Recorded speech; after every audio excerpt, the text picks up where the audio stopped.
एक बेर सब देवता लोग मिलकर विचार कलखिन जब सृष्टि में मनुष्य के निर्माण हुए, बहुत बुद्धिजीवी जाति हुई मनुष्य के निर्माण सब देवता के शक्ति में दिल गलन।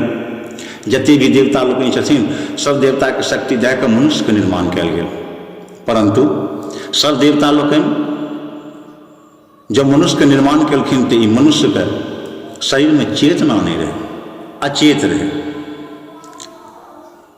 अब नहीं हिले, न डोले, न बाजे, न सांस का आवागमन रहे। सब देवता मिलकर भगवान का स्तुति करे लगलखिन। श्री हरि परमपिता परमेश्वर सच्चिदानंद परमात्मा का जो हम सब देवता लोग मिलकर मूर्ति तो बनेलिए, केवल मूर्तिमान है लेकिन में प्राण नहीं है। ते द्वारे सब देवता लोग मिलकर भगवान का स्तुति कलखिन। जय जय सुरनायक जन सुखदायक प्रणत पाल भगवंता गोद जिहितकारी जय सुरारी सिंधु सुता प्रिय कंता। एवं प्रकारे सब देवता लोग मिलकर भगवान की स्तुति कलखिन। परमपिता परमेश्वर सच्चिदानंद प्रसन्न भ सब देवता लोग के बीच उपस्थित भ आ कहलखिन, हे देवता लोग अहाँ सब की चाहे छी, कोन कार्य के वास्ते हमरा एतऽ बजायल गेल यऽ। कहलखिन, यो सरकार हम सब देवता मिलकर तो अपने अंतर्यामी थिकौं, सब जानते छिए। हम सब देवता मिलकर एगो मूर्ति के निर्माण केलहुँ हँ मनुष्य के। सब अंग परिपूर्ण सब देवता के मिलकर सब देवता के अंश में दिल गए।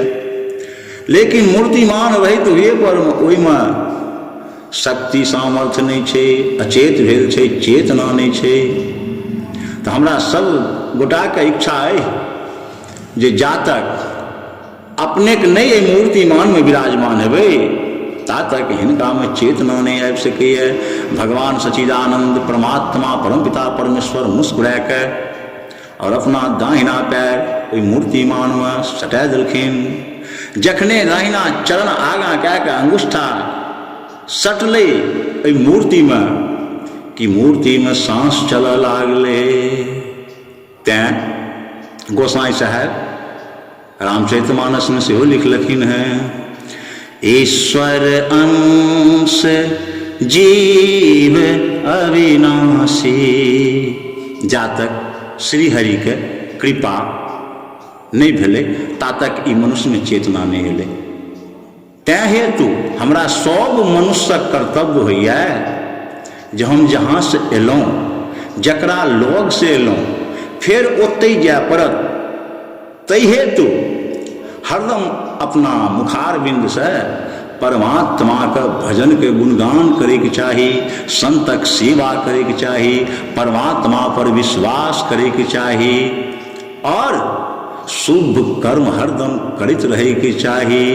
बोल सियावर रामचंद्र की जय।